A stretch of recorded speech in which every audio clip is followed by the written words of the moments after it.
తాకట్లో ఉన్న మీ బంగారాన్ని విడిపించి ఆ రోజు ఆన్లైన్ రేటుకి కొంటాం. Sharma gold company.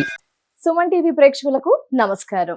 ప్రస్తుతం మనతో పాటు ఉన్నారు శ్రీ చక్రపీఠం వ్యవస్థాపకులు, ప్రముఖ జ్యోతిష్యులు, బ్రహ్మశ్రీ డాక్టర్ ప్రదీప్ జోషి గురువు గారు. ఎస్ అండి, అక్షయ తృతీయ రాబోతుంది. ఏ రోజున జరుపుకోవాలి, అక్షయ తృతీయ విశిష్టత ఎస్పెషల్లీ మనం ఈ రోజు డిస్కస్ చేద్దాము. గురువు గారు ముందుగానే మనకి రాశి ఫలాల్లో తెలియచేశారు.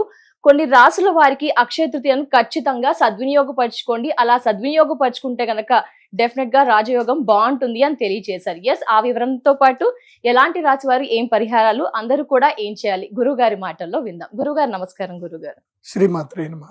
గురువు గారు, ఎస్పెషల్లీ అక్షయ తృతీయ అందరూ కూడా ఏం పాటించాలి? మరి ముఖ్యంగా మనం ప్రీవియస్ డిస్కస్ చేసాం గురువు గారు, రాశి ఫలాలు చెప్పేటప్పుడు అక్షయ తృతీయను ఖచ్చితంగా ఈ రాశుల వారు ఇది చెయ్యండి బాగుంటుంది అని తెలియజేసి, ఆ రాశి ఎవరు ఏం చేయాలి అవంతా కూడా ఒకసారి తెలియజేస్తారా గురువు గారు? శ్రీ గురుభ్యో నమః. శ్రీమాత్రే నమః.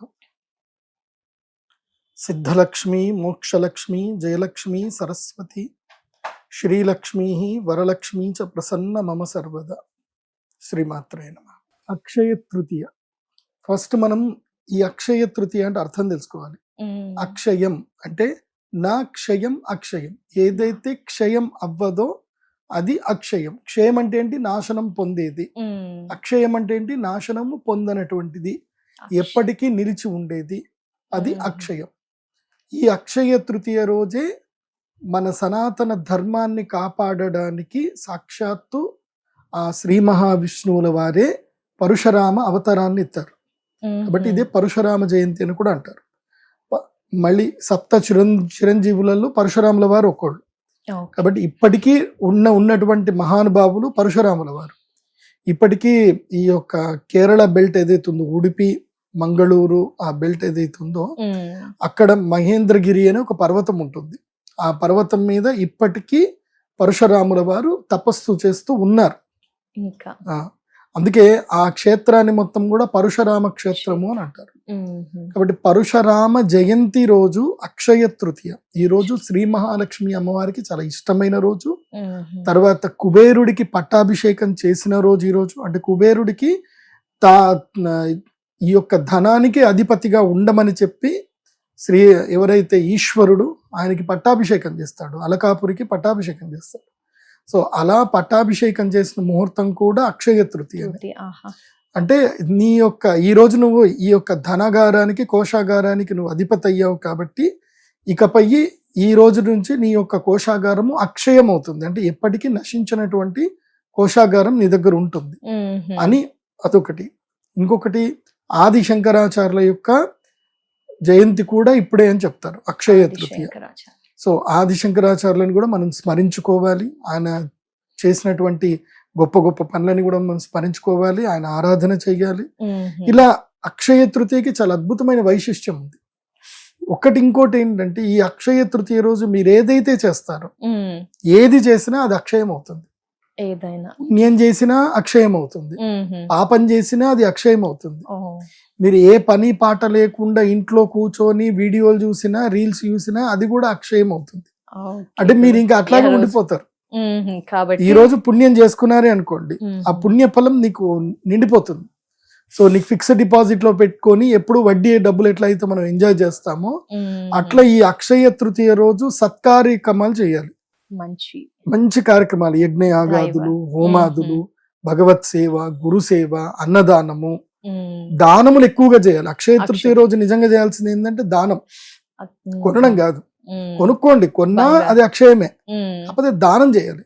అక్షయ తృతీయ రోజు ఏం చేయాలంటే బెల్లం పానకం దానం చేయాలి, మంచినీళ్లు దానం చేయాలి, మజ్జిగ దానం చేయాలి, అన్నం దానం చేయాలి.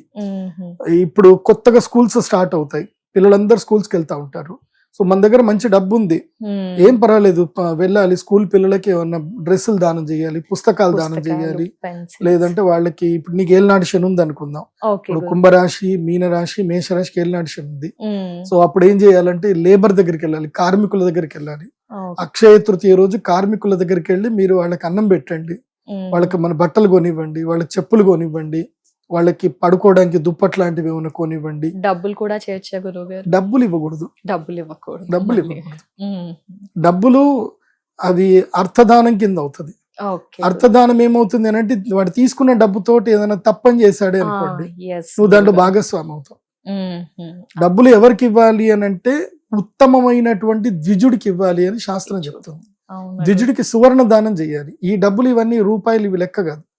ద్విజుడికి సువర్ణ దానం చేయాలి, బ్రాహ్మణుడికి సువర్ణ దానం. అది ఏ బ్రాహ్మణుడికి? సాఫ్ట్వేర్ కంపెనీలో జాబ్ చేస్తున్న వాడికి కాదు.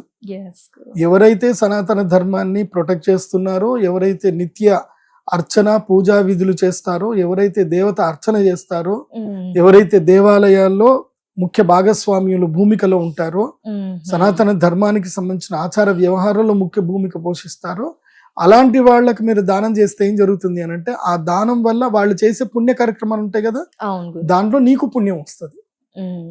ఇప్పుడు క్రైమ్ చేసేవాడికి వెళ్ళి నువ్వు దానం చేస్తే భాగస్వామ్యం అయిపోతుంది. కాబట్టి డబ్బులు ఎవరికి ఇవ్వకూడదు. సువర్ణ దానము ఎవరికి ఇవ్వాలి అని అంటే బ్రాహ్మణుడికి ఇవ్వాలి.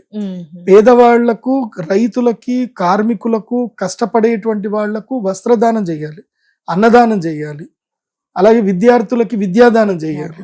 ఇలాంటివి దానం చేయటం వల్ల ఇది అక్షయం అవుతుంది. ఆ దానం అనేది అక్షయం అవుతుంది. అంటే నీకు భగవంతుడు 10 మందికి పంచే శక్తిని ఇంకా పెంచుతాడు. నీకు పంచే శక్తి పెరిగింది అంటే అర్థమైంది నీ దగ్గర ఇంకెంతో ఉందనే కదా. నీ దగ్గర ఉంటేనే నువ్వు పంచుతావు, లేకపోతే పంచవు కదా. సో కాబట్టి నీది ఇచ్చే చేయి అవుతుంది. సో అలా అడుక్కునే చేయి కాకుండా ఇచ్చే చేయి అవుతుంది. అంతకన్నా గొప్ప ఇంకే ఉంటుంది. కాబట్టి అక్షయ తృతీయ రోజు దానం చేయాలి. గురుగారు, మరి అక్షయ తృతీయ అనగానే ఆడవారు కానీ ఫ్యామిలీ మెంబర్స్ ఎక్కువగా బంగారం కొనాలి ఖచ్చితంగా అంటారు. దీని గురించి ఏం చెప్తారు గురుగారు? మీరు కొనాలి మంచిది అంటారా? కొనలేని సిచ్యువేషన్ లో చాలా మంది ఉన్నారు గురుగారు, మరి వారికి ఆల్టర్నేటివ్ ఏమైనా ఉందంటారా? ఏం లేదు. నేను చెప్పేది ఏంటంటే, ఈ కలియుగములో 5 ప్రదేశాల్లో కలి ఉంటాడు. ఏ ప్రదేశంలో? 5 ప్రదేశాల్లో ఉంటాడు. కలియుగానికి రాజు ఎవరు అంటే కలియుగానికి కలే రాజు. కాబట్టి అతను ఎక్కడ ఉంటాడో మనం కూడా అక్కడనే ఉండాల్సిందే, తప్పదు. బికాస్ ఇప్పుడు రాజు ఎవడైతే వాడికి వంత పట్టాలి కదా. ఇప్పుడు ఒక ముఖ్యమంత్రి ఉన్నాడు, ఆ ముఖ్యమంత్రి సరి అయిన పనులు చేయట్లే, కానీ నువ్వు ఓపెన్ గా మీడియాలో చెప్పగలుగుతావు అంటే చెప్పవు. వాడి మీద ఎంత లోపల కోపం ఉన్నా ముఖ్యమంత్రిని పొగడాల్సిందే. మా ముఖ్యమంత్రి చాలా గొప్పోడు అని చెప్పాల్సిందే, లేకపోతే మంచిగా వడ్డిస్తాడు, తీసుకెళ్లి వడ్డిస్తాడు. సో కాబట్టి కలియుగములో కలి ఉండే 5 ప్రదేశాలలో 4 ప్రదేశాలు పక్కన పెట్టేసుకోండి, ఒకటి మాత్రం మీరు ఓన్ చేసుకోవచ్చు, తప్పదు, చేసుకోవాల్సిందే. అది ఏమిటి 4 ప్రదేశాలు అంటే, జూదం ఎక్కడైతే ఉంటుందో అక్కడ కలి ఉంటాడు, మద్యపానం ఎక్కడైతే ఉంటుందో అక్కడ కలి ఉంటాడు, స్త్రీలు ఎక్కడైతే గనక శరీరాన్ని అమ్ముకుంటారో అక్కడ కలి ఉంటాడు, ఎక్కడైతే గొడ్డు మాంసము అంటే మాంసం ఎక్కడైతే విక్రయించబడుతుందో అక్కడ కలి ఉంటాడు. మీరు వరల్డ్ లో టాప్ బిజినెస్ లో చూస్తే కనుక ఇప్పుడు ఇవే 4 టాప్ లో ఉన్నాయి బిజినెస్.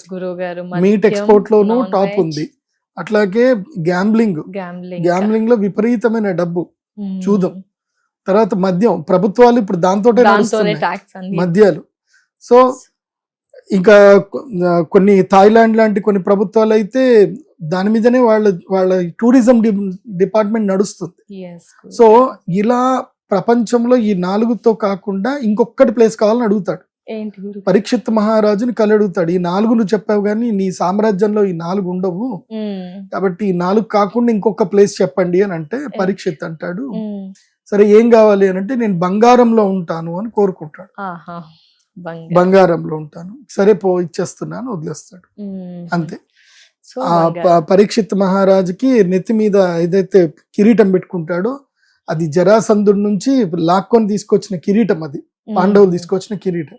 ఏ బంగారంలో ఉంటాడు అంటే అన్యాయోపార్జితమైనటువంటి బంగారంలో ఉంటాను అని చెప్పాడు. అన్యాయోపార్జితం అంటే దురాక్రమంగా లాక్కొని వచ్చిన బంగారంలో ఉండాలి అని చెప్తాడు. కాబట్టి ఇప్పుడు ఈ బంగారం అయిపోయిందంటే అది ఎట్టి పరిస్థితుల్లో బంగారం, నువ్వు దురాక్రమమైన ఏదైనా ఇంకా బంగారం వాల్యూ అంతే కదా. కాబట్టి కలియుగము లోపల బంగారానికి ఎప్పటికీ విలువ ఉంటుంది, బంగారానికి విలువ లేకపోవడం అనేది లేనే లేదు. భవిష్యత్తులో బంగారమే, నేను ఆల్రెడీ పోయిన సంవత్సరమే చెప్పాను, ఈ సంవత్సరం ఉగాది రాశి ఫలాలు కూడా, విశ్వావసునామ సంవత్సరము ధాతువులకి కీలకమైన సమయము. వసు అంటే అష్టవసువులు, అష్టధాతువులకి కీలకమైన సమయం అని పోయిన సంవత్సరం ఉగాది రాశి ఫలితాలు చెప్పాను. పోయిన సంవత్సరం అక్షయ తృతీయకి అందరు బంగారం కొనుక్కొని చెప్పాను. పోయిన సంవత్సరం అక్షయ తృతీయకి ఎవరెవరైతే బంగారము 89,000 కొనుక్కున్నారో ఇప్పుడు వాళ్ళందరికీ మంచి ప్రైస్ లో ఉన్నారు. ఇప్పుడు వాళ్ళందరూ అక్షయంగా ఉన్నారు. అయితే ఈ సంవత్సరం కూడా కొంచెం బాధ అనిపించింది, ఇంత బంగారం రేటు పెరిగిపోయినాయి కదా అనిపించింది. సో లక్కీగా మనకి భగవంతుడు అమ్మవారు మళ్ళీ మన ఇండియన్ సెంటిమెంట్ తగ్గట్టు ఒక అవకాశం ఇచ్చారు. కాబట్టి ఈ అక్షయ తృతీయకి ఏప్రిల్ 19వ తారీఖు అక్షయ తృతీయ వస్తుంది కదా, దానికన్నా ముందు ఒక రోజు మార్కెట్ లో మాత్రం బంగారం ధరలు దారుణంగా పడిపోతాయి. ముందు రోజు అంటే ఇప్పుడు ఏప్రిల్ 19 రాబోతుంది. ముందు ఏప్రిల్ 19కి ముందు అయితే పక్క ఏప్రిల్ 6వ తారీఖు నుంచి తీసుకొని ఏప్రిల్ 12వ తారీఖు లోపల ఒక రోజు మంచి రోజు వస్తుంది, బంగారం తక్కువ ధరలో దొరుకుతుంది. కొనుక్కోండి, ఆ రోజు తీసుకోవచ్చంట గురుగారు. కొనుక్కోండి. నేను ఇచ్చే అడ్వైజ్ ఏంటంటే బంగారం కొనుక్కోండి. ఎట్లా కొనుక్కోవాలి అని అంటే 24 క్యారెట్లు బంగారం కొనుక్కోండి. అంటే బిస్కెట్ బంగారం కొనుక్కోండి. 24 క్యారెట్స్ అయితే మీకు తరుగు మజూరి ఏది పడదు. ఓకే, 24 క్యారెట్లలో బంగారం ఎంత డబ్బు ఉంటే అంత డబ్బు పెట్టి బంగారం కొనేసుకోండి. కొనుక్కొని ఇమీడియట్లీ ఏం చేయండి అని అంటే అది తీసుకెళ్లి లోన్ లో పెట్టేయండి, గోల్డ్ లోన్ లో పెట్టేయండి. గోల్డ్ లోన్ లో పెడితే ఇప్పుడు ఉదాహరణకి మీరు ఒక 10 లక్షల బంగారం కొన్నారు 24 క్యారెట్స్, మీరు గోల్డ్ లోన్ లో పెడితే దాని మీద మీకు 6 లక్షలు వచ్చేస్తాయి. 60% ఇస్తారు, 6 లక్షలు గోల్డ్ లోన్ వస్తుంది.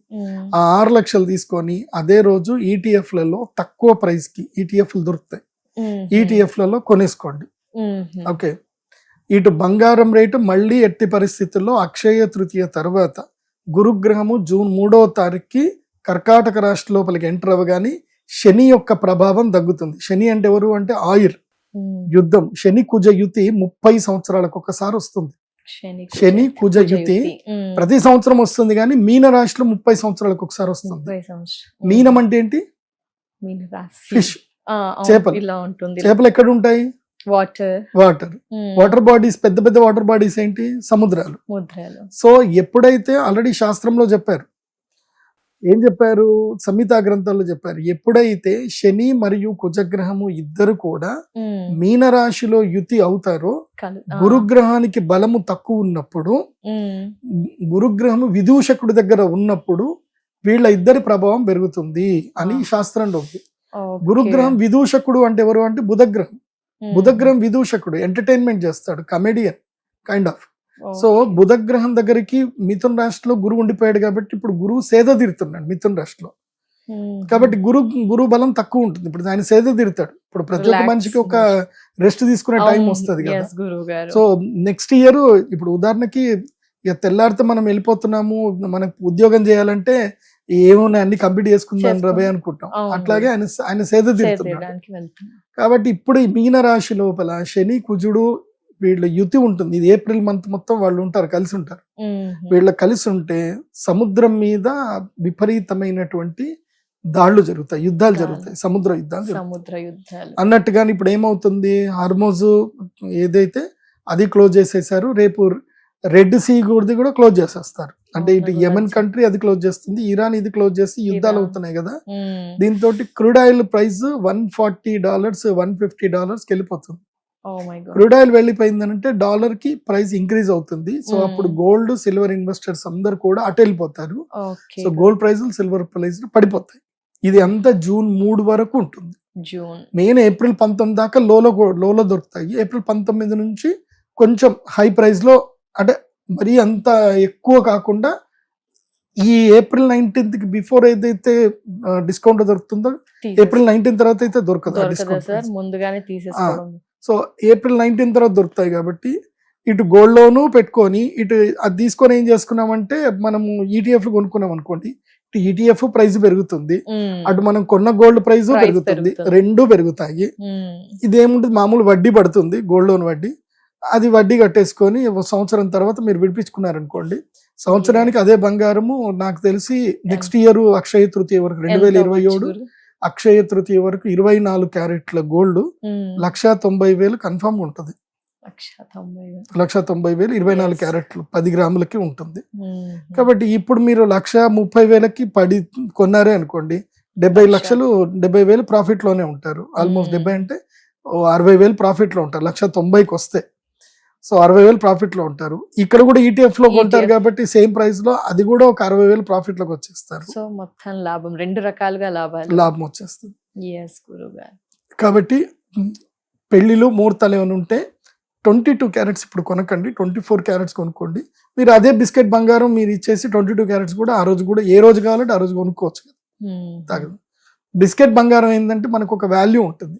అదే మీరు 22 క్యారెట్స్ కొనుక్కున్నారనుకోండి, అది మీరు కొనేటప్పుడే తరుగు, మజూరి, అవన్నీ GSTలు అవన్నీ కూడా మీరు 15% మినిమం కట్టాల్సిందే. అంటే మీరు ఎక్కువ పెట్టి బంగారం కొంటున్నారు. అది. సో అదొక్కటి చూసుకోండి. కాబట్టి అక్షయ తృతీయ రోజు అయితే బంగారం కొనండి అని చెప్తా, అంతకన్నా ముందే కొనండి. అక్షయ తృతీయ రోజుకి నాకు తెలిసి డిమాండ్ ఎక్కువ పెరుగుతుంది కాబట్టి ఆ రోజు ప్రైస్ కూడా ఇంకెక్కువ అయ్యే అవకాశం ఉంటుంది. ముందు రోజే కొంటే ఆ ప్రతిఫలం ఉంటుందంటారా గురుగారు? లేదు, అక్షయ తృతీయ రోజు మనం కొన్న బంగారం తీసుకెళ్లి అమ్మవారి దగ్గర పెట్టి పూజ చేసుకోవాలి. అమ్మవారి దగ్గర పెట్టి పూజ చేయడమే మనం కొన్నట్టు. ఇంటికి తెచ్చుకోవడం అదేం లేదు. నీకు ఎప్పుడు ప్రైస్ తక్కువ ఉంటే అప్పుడు తెచ్చి ఇంట్లో పెట్టుకోండి. అక్షయ తృతీయ రోజు చక్కగా పసుపు కుంకుమ వేసి అమ్మవారి దగ్గర పెట్టి ఆ రోజు ఆభరణాలు ధరిస్తే నువ్వు ఓన్ చేసుకున్నట్టు. ఇంకా ఏం చేయొచ్చు అంటారు గురువు గారు? అక్షయ తృతీయ రోజు ఆడవారు ఇంకా ఏం చేయొచ్చు అంటారు? పూజ విధానం ఏమైనా స్పెషల్ గా ఉంటుందా? మీ స్టైల్ ఆఫ్ లో ఏం చెప్తారు? మెయిన్ అక్షయ తృతీయ రోజు ప్రతి ఒక్కరు తమ ఇంట్లో పూర్ణ కలశం పెట్టుకోవాలి. పూర్ణ కలశం పెట్టుకొని చక్కగా కలశం మీద కొబ్బరికాయ పెట్టి పూర్ణ కలశం పెట్టుకొని బంగారు మోము లేదా వెండి మోములో మహాలక్ష్మి అమ్మవారిని పెట్టుకొని అమ్మవారికి అభిషేకం, శ్రీ సూక్తము, పురుష సూక్తం తోటి అమ్మవారికి అభిషేకం చేసి పాలు, పెరుగు, తేనె, నెయ్యి, చక్కెర వీటితో చక్కగా అభిషేకం చేసి గంధం కుంకుమ పెట్టి లలితా సహస్రనామం చదువుతూ చక్కగా అమ్మవారికి కుంకుమార్చన చేసుకోవాలి. ఇది జనరల్ గా ప్రతి ఒక్కరు ఇంట్లో చేసుకోవాల్సిన పనిది. ఆ రోజు మీ దగ్గర ఏ ఆభరణాలు ఉన్నా ఉన్నా అవన్నీ భగవంతుడి దగ్గర నివేదన చేసి మాకు ఈ సంపద అక్షయమగును కాక, మేము ఎన్ని జన్మలు ఎత్తినా ఏది చేసుకున్నా మాకు ఈ సంపద అక్షయమగును చెప్పి అమ్మవారికి పులిహోర ఏదైనా నైవేద్యం పెట్టి, బెల్ల పానకము, పులిహోర, పానకం, వడపప్పు ఇవన్నీ నైవేద్యం పెట్టి మీరు తినడమే కాకుండా ప్రసాదము 10 మందికి పంచండి. మెయిన్ గా ఈ రోజు దానం ఎక్కువగా చేయాలి. దానం చేస్తేనే గొప్ప. ఈ రోజు అక్షయ తృతీయ రోజు ఎంత దానం చేస్తే అంత అక్షయం అవుతుంది. ముఖ్యంగా అన్నదానం చేయండి, జలదానం చేయండి, మజ్జిగ దానం చేయండి. తర్వాత ఇంకోటి చాలా ఇంపార్టెంట్ థింగ్, ఇది జనరల్ గా అందరు చేయాల్సినవి కానీ ఒక VIP రేంజ్ ఒకటి ఉంటుంది అనమాట. అంటే ఇది చేస్తే ఇంకా కన్ఫర్మ్, అందులోపల డౌట్ లేదు అనేది ఒకటి ఉంటుంది. అదేమిటంటే శ్రీ మహాలక్ష్మి యాగం. అమ్మవారి యాగం చేసుకోవాలి. నేను 2018 నుంచి అక్షయ తృతీయది నేను స్టార్ట్ చేశాను. అప్పటికి ఇప్పటికి 2018లో నా యొక్క జర్నీ దాదాపుగా 10-15 లక్షలతో స్టార్ట్ అయింది. ఇప్పుడు నాకు 100 times ఐ మేడ్. అప్పటి నుంచి ఇప్పటికి నాకు ప్రేక్షకులు పెరుగుతున్నారు, అభిమానులు పెరుగుతున్నారు, నా సంపద పెరుగుతుంది. అప్పటికి మా అమ్మవారి దేవాలయం చాలా చిన్నగా ఉండే, ఇప్పుడు చాలా పెద్దగా అయిపోయింది దేవాలయం. అప్పుడు జస్ట్ కెపాసిటీ ఎంత, 50 మంది కెపాసిటీ ఉండే, గుళ్ళో కూర్చునే కెపాసిటీ 50 మంది.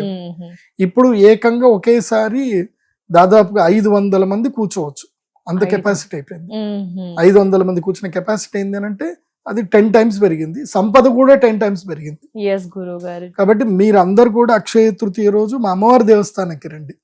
మేము ఎనర్జీ ఇస్తాం, అది అద్భుతంగా ఉంటుంది. అది ఆ పూజ ఈవెంట్ ఏముంటది, ఇప్పుడు ప్రతి ఒక్కరి కుటుంబంలోనూ ఒక ఈవెంట్స్ కి వెళ్ళాలి. ఒక సందర్భం వచ్చినప్పుడు ఈవెంట్స్ కి వెళ్ళాలి. ఈవెంట్స్ ఎక్కడ జరుగుతున్నాయి అక్కడికి వెళ్ళాలి. మీరు మీ ఇంట్లో ఈవెంట్ చేసుకున్నారనుకోండి, దాంట్లో మీరు ఎంజాయ్ చేసేది ఏమి ఉండదు. మీరు మీ అతిథులందరినీ మీరు సత్కరించడంలోనే ఉంటుంది. అదే ఈవెంట్ జరుగుతున్న ప్లేస్ కి వెళ్ళారనుకోండి, డివైన్ ఈవెంట్స్. ఇప్పుడు మా అమ్మవారి ఎట్లా ఉంటుందంటే అక్షయ తృతీయ సూపర్ ఉంటుంది ఈవెంట్. మార్నింగ్ 6 నుంచి 8 వరకు మొత్తము కలశాలు అన్నిట్లలో నీళ్లు నింపుతాం. అన్ని నీళ్ళు నింపి 8 o'clock నుంచి అమ్మవారికి కుంభాభిషేక పూజ జరుగుతుంది, పుణ్యావచనం జరుగుతుంది. కుంభాభిషేకం 1000 కలశాలు, 1000 కలశాల్లో ఉన్న నీటితో 1000 మంది ముత్తైదువులు ఎంత వస్తే వాళ్ళందరికీ గర్భగృహ ప్రవేశం ఇస్తాం. మీరు ఏ క్యాస్ట్ ఏం కథ ఏమి అడగం. ఎందుకోసం అంటే మా దృష్టిలో అందరూ అమ్మవారి యొక్క శక్తి స్వరూపులే. యాదేవి సర్వభూతేషు శక్తి రూపేణ సంస్థిత, నమస్తస్యై నమస్తస్యై నమస్తస్యై నమో నమః. కాబట్టి మేము అందరినీ శక్తి స్వరూపంగానే చూస్తాం. ఇంకా వాళ్ళ యొక్క ఆలోచనలు, వాళ్ళ పుట్టుక, వాళ్ళ జీవన విధానం అవంతా కూడా వాళ్ళ కర్మలను బట్టి ఉంటుంది. కాబట్టి కాకపోతే శక్తి ఒక్కటే, శక్తి ఒకటే. ఉదాహరణకి కరెంట్ ఒక్కటే, కాకపోతే అది కెమెరాగా పనిచేస్తుంది, టీవీగా పనిచేస్తుంది, లైట్ గా పనిచేస్తుంది, ఫ్యాన్ గా పనిచేస్తుంది. కరెంట్ ఒకటే, శక్తి ఒక్కటే. మీరు వేరే, నీ పేరు వేరు, నీ జెండర్ వేరు, నీ యొక్క కులం వేరు, నీ మతం వేరు, నీ ఆచరణ విధానం వేరు, నీ మెంటాలిటీ వేరు, నీ జీవనోపాధి వేరు, ఇవన్నీ డిఫరెంట్, బట్ శక్తి ఒక్కటే. కాబట్టి మేము శక్తి స్వరూపులుగానే భావిస్తాం అందరికి. మీరు అందరు రావాలి, అక్కడ చక్కగా స్నానాలు చేసుకోవాలి, సాంప్రదాయ వస్త్రాలు ధరించాలి, కలశం తీసుకోవాలి, కూర్చోవాలి. మేము మంత్రాలన్నీ చదువుతాము, అన్ని కలశాల మీద చక్కగా అక్షంతలు వేస్తాము. అప్పుడు అమ్మవారి గుడిలోకి వెళ్ళి సాక్షాత్తు శ్రీ లలితా త్రిపుర సుందరి దేవి అమ్మవారి యొక్క పాదములకి మీరు అభిషేకం చేయండి. అందరికి అభిషేకం అవకాశం ఇస్తాం. గర్భగుడి లోపలికి అందరికి ప్రవేశం ఇస్తాం. ఒక్క అక్షయ తృతీయ రోజు ప్రవేశం ఇస్తాం. అందరూ వెళ్ళాలి ఆ జగదంబకి. ఎందుకోసం అంటే మా నాన్నగారు బ్రహ్మశ్రీ కృష్ణ జోషి గారు ఆయన వాక్యం ఏంటంటే, భగవంతుణ్ణి మనం ఎవరికి దూరం చేయకూడదు. మనం అందరిని మనం దగ్గర చేయడానికి నేను గుడి కట్టాను, దూరం చేయడానికి గుడి కట్టలే. నా ఒక్కడికే పూజ చేయాలి, నేను ఒక్కడినే పుణ్యం పొందాలి అనుకుంటే అది స్వార్థం. అందరికి ఆ పుణ్య ఫలం ఇవ్వాలి, అందరికీ భగవత్ సేవ చేసుకునే శక్తి ఇవ్వాలి అని చెప్పి మా నాన్నగారి యొక్క సంకల్పం అదే ఉండే. అదే ఆలోచన విధానాన్ని మేము కంటిన్యూ చేస్తున్నాం. కాబట్టి అక్షయ తృతీయ రోజు అందరికీ గర్భగృహ ప్రవేశం ఉంటుంది. అందరూ అమ్మవారి యొక్క పాదుకలకు అభిషేకం చేయొచ్చు. తర్వాత మేము దానికి ఒక నియమం ఉంటుంది. వేద మంత్రములు, వేదములు చదువుకున్న వ్యక్తులు ఎవరైతే ఉంటారో అర్హత ఉన్న వ్యక్తులకు మాత్రమే అమ్మవారి యొక్క శిరోపాదమస్తకం వరకు అభిషేకం చేసే అధికారం ఉంటుంది. వేద అర్హత లేనటువంటి వాళ్లకు, ఆ యొక్క విజ్ఞాన అర్హత లేని వాళ్లకు పాదసేవ మాత్రమే ఉంటుంది. అంటే అమ్మవారి పాదుకలు మాత్రమే కడగాలి, నెత్తి నుంచి పోసే అధికారం వాళ్ళకు లేదు. దాంట్లో మాత్రం శాస్త్రం పాటించాలి. కాబట్టి అమ్మవారి యొక్క పాదములు పాద పూజ చేయడానికి అందరికీ ఇస్తాం. అర్హత అందరూ వచ్చి అమ్మవారి పాదుకలు చేసుకోవాలి. అక్కడ 365 కిలోల పంచలోహ శ్రీచక్రం ఉంటుంది. మీకు సౌత్ ఇండియాలో ఎక్కడ కూడా లేదు అంత బరువైన పంచలోహ శ్రీచక్రం, ఎక్కడా లేదు. అందుకే మా పీఠం పేరు శ్రీచక్ర పీఠం. అక్కడ శ్రీచక్రానికి అభిషేకం చేయండి, అమ్మవారికి అభిషేకం చేయండి, నవావరణ పూజ జరుగుతుంది, అది చూడండి. అమ్మవారికి మీ చేతుడు అభిషేకం చేయడం అంటే అంతకన్నా పుణ్యం ఇంకోటి ఉండదు. అక్షయ తృతీయ రోజు. ఇంకోటి, మీరు ఎక్కడ ఏ టెంపుల్ కైనా వెళ్ళండి, మిమ్మల్ని ఎవరు గర్భగుడిలోకి రానివ్వరు. మిమ్మల్ని అక్కడే ఉండి మీరు అభిషేకం చూడండి, తీర్థం ఇస్తాను తీసుకొని వెళ్ళండి అంటారు. కానీ అమ్మవారిని స్పర్శ చేసే అర్హత ఎవరికి ఇవ్వరు. మేము ఇస్తున్నాం ఆ ఒక్క రోజు మాత్రమే. ఆ 12:30 గంటల మళ్ళీ అమ్మవారి అభిషేకం అయిపోయింది, అలంకరణ అయిపోయింది అని అంటే ఇంకెవరిని అలో చేయలేదు. అక్షయ తృతీయ రోజు ఒక రోజు అలో చేస్తాం. ఎందుకోసం అంటే మళ్ళీ శుద్ధి పుణ్యావచన చేయడము, మళ్ళీ అమ్మవారికి శక్తి ఆవాహన చేయడము, అలంకరణ చేయడము అన్ని అయిపోతాయి. సో మధ్యాహ్నం దీని తర్వాత ఏంటంటే అమ్మవారికి మామిడి పళ్ళ పానకంతో అభిషేకం ఉంటుంది. ఇంకోటి అక్షయ ఫలం అన్ని కూడా దేన్ని అంటారు అంటే మామిడి పండునే అంటారు. మామిడి పండు పళ్ళల్లో అది రాజు అన్నమాట. కాబట్టి వృక్షరాజం కూడా మామిడి పండే. కాబట్టి ఆ మామిడి చెట్టు యొక్క మామిడి పళ్ళని రసంతో అమ్మవారికి అభిషేకం చేస్తాము. మళ్ళీ చందన లేపన పూజ ఉంటుంది అమ్మవారికి. చందనం, శ్రీ చందనం కూడా అమ్మవారికి పూజ చేస్తాము. అందరికి చందనం ఇస్తాము. అదే విధంగా పానకము, ప్రసాదము అందరికి ఇస్తాము. మధ్యాహ్నం వరకు భోజనాలు, అభిషేకం అంతా అయిపోతుంది. ఆ తర్వాత సాయంత్రం పూట ఈసారి అక్షయ తృతీయ 2వ రోజు వరకు కంటిన్యూ అవుతుంది. కాబట్టి అక్షయ తృతీయ ప్రధాన ముహూర్తము సాయంత్రం గోధూళి వేళలో ఉంది. కాబట్టి గోధూళి ముహూర్తం అని ఒకటి అంటారు. అంటే గురువు గారు ఏం చేస్తారు? గోధూళి ముహూర్తములో మా దగ్గర శ్రీచక్రము లైవ్ గా వేస్తాం అన్నమాట. ముగ్గు వేస్తాం, శ్రీచక్రం పెద్ద వేస్తాం.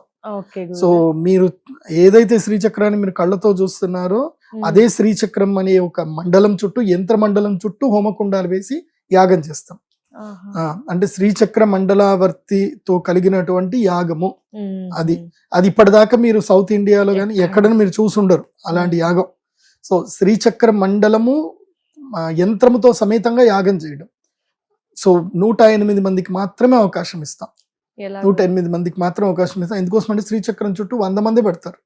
సో అంత వాళ్ళకే అవకాశము, అందరికి అవకాశాలు లేవు. మరి ఎలా గురువు గారు 108 మంది, చాలా మంది ఫాలోవర్స్ ఉంటారు కాబట్టి ఎలా 108 మందిని ఎలా సెలెక్ట్ చేసుకుంటారు మీరు? నేను అమ్మవారు సెలెక్ట్ చేస్తారు.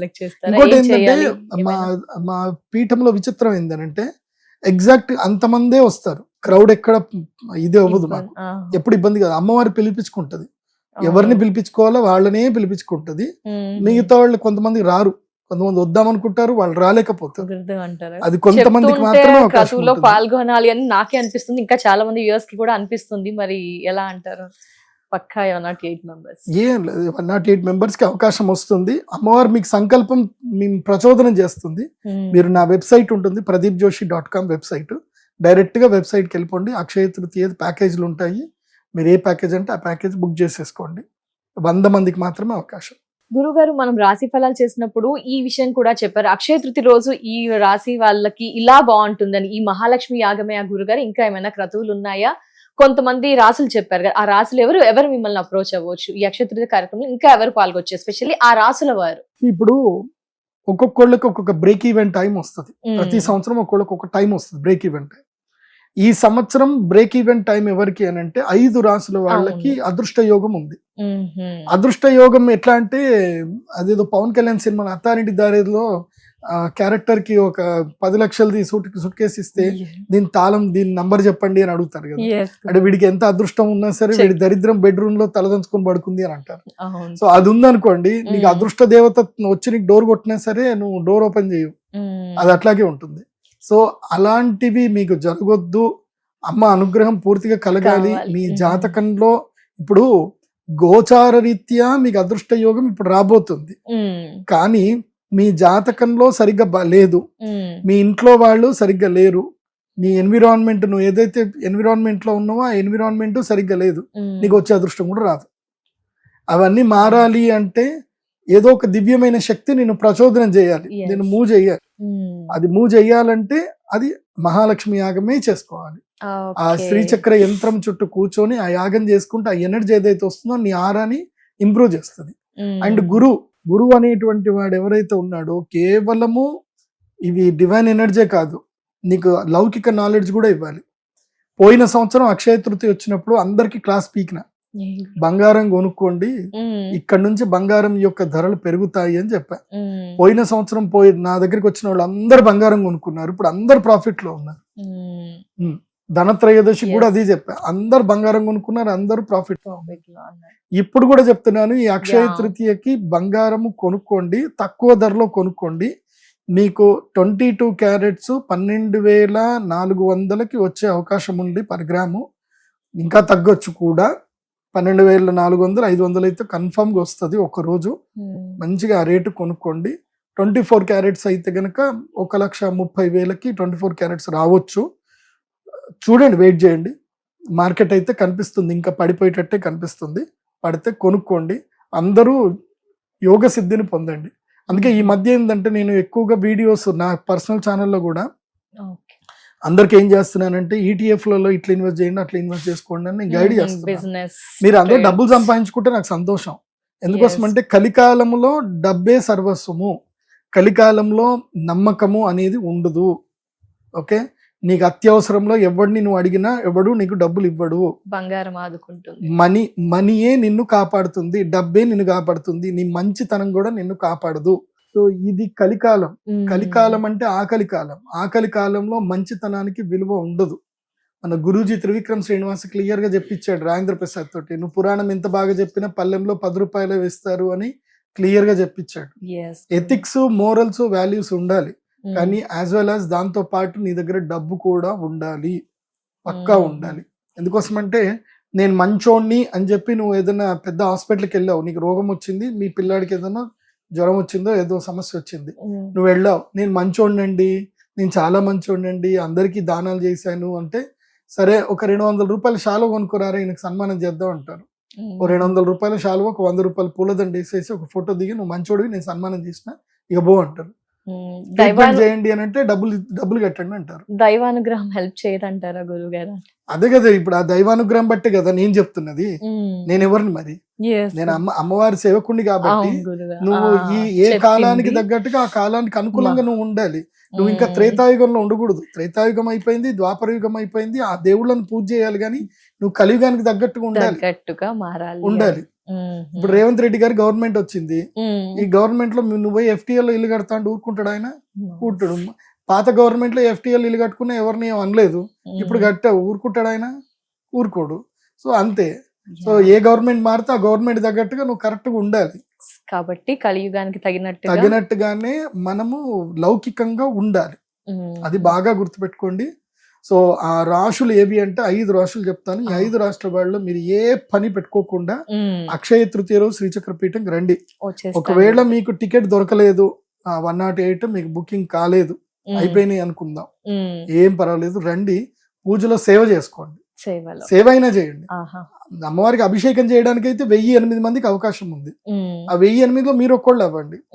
సో 1008 కలశాలు ఉంటాయి. మీరు అమ్మవారి పాదుక సేవ చేయండి. ఆ రోజు అందరు భోజనాలు చేస్తుంటే వడ్డించండి. ఆ రోజు మేము పీఠంలో పూజ జరుగుతున్నప్పుడు నా పక్కనే ఉండండి. నేను అందరికి అవకాశం ఇస్తాను. చక్కగా అమ్మవారి సేవ చేయండి. సో ఇవన్నీ చేసుకోండి, సేవన్న చేయండి. సేవ చేయడానికైనా రండి. తప్పకుండా. నువ్వు ఎంత గొప్పవాడివైనా అమ్మవారి దగ్గర సేవ చేస్తే పుణ్య ఫలితం వేరు. కాబట్టి ఈ 5 రాష్ట్రాల వాళ్ళు కన్ఫర్మ్ గా రావడానికి ట్రై చేసుకోండి. మొదలే బుక్ చేసుకోండి. ఆల్రెడీ ఇప్పటికే సగం బుకింగ్ అయిపోయినాయి. సో చూడండి, ఇప్పుడే ట్రై చేసుకోండి, వెబ్సైట్ లో వెళ్ళి బుక్ చేసుకోండి. ఫస్ట్ రాశి ఏంటంటే ఈ సంవత్సరం లక్కీయెస్ట్ రాశి ఏమిటంటే గనక కన్యా రాశి. కన్యా రాశి టాప్ నంబర్ 1 లోకి వెళ్తుంది ఈ సంవత్సరం కన్యా రాశి.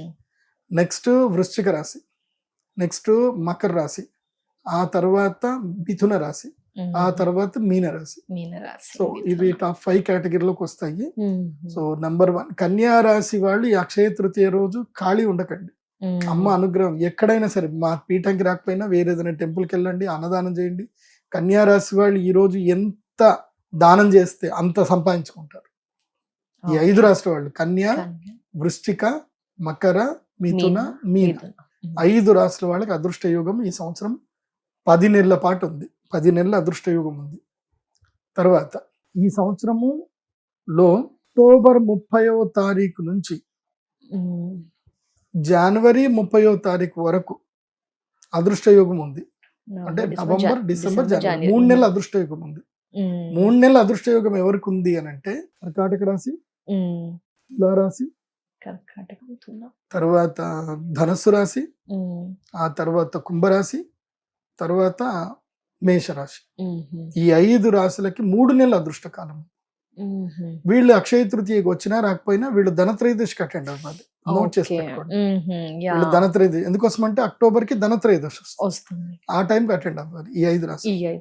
సో ఇంకా ఏ రాశులు ఉన్నాయనంటే వృషభ రాశి ఛాన్స్ లేదు, సింహరాశి ఛాన్స్ లేదు. సింహరాశి వాళ్ళు, వృషభ రాశి వాళ్ళు తిన్నామా, పడుకున్నామా, తెల్లారింది. కానీ పాల్గొనాలనుకుంటే ఈ మహాలక్ష్మి యాగంలో పాల్గొవచ్చు, సేవ చేయొచ్చు, యాగం చేసుకోవచ్చు. కానీ మాత్రం వస్తారండి, రాకపోతే రాకండి, మీ ఇష్టం. ఎందుకోసమంటే మీకు రావాలి అనిపించి అమ్మ పిలిస్తే రండి. నేను చెప్పేది మాత్రం 5గురికి కన్ఫర్మ్ గా రండి అని చెప్తా. ఏ 5గురికి అక్షయ తృతీయకి 5 రాష్ట్రాల వాళ్ళకి ఇన్విటేషన్ అలౌడ్. వీళ్ళకి పాస్లు ఇచ్చేస్తున్నాయి, ఇన్విటేషన్ పాస్లు ఇచ్చేస్తున్నాయి. ఎవరికి? కన్యా రాశి, వృశ్చిక రాశి, మకర రాశి, మిథున రాశి, మీన రాశి. వీళ్ళకి మాత్రం పాస్ ఇచ్చేస్తున్నారు. ఎలాంటి పనులున్నా ఆపుకొని మరి రావాలి, కన్ఫర్మ్ గా రావాలి. మిగతా 5 రాశులకి ధనత్రయోదశికి పాస్ ఇస్తున్నాను. సో ఈ మిగతా ఈ 2 రాశులకి ఏంటంటే మీ ఇష్టం. ధన్యవాదాలు గురుగారు. అక్షయ తృతీయ యొక్క విశిష్టత తెలియజేశారు. శ్రీ మహాలక్ష్మి యాగం గురించి కూడా పూర్తి వివరణ, మీ ఆధ్వర్యంలో జరిగే క్రతువు గురించి కూడా చాలా చక్కగా వివరించినందుకు ధన్యవాదాలు గురుగారు. నమస్కారం. శ్రీమాత్రే నమః.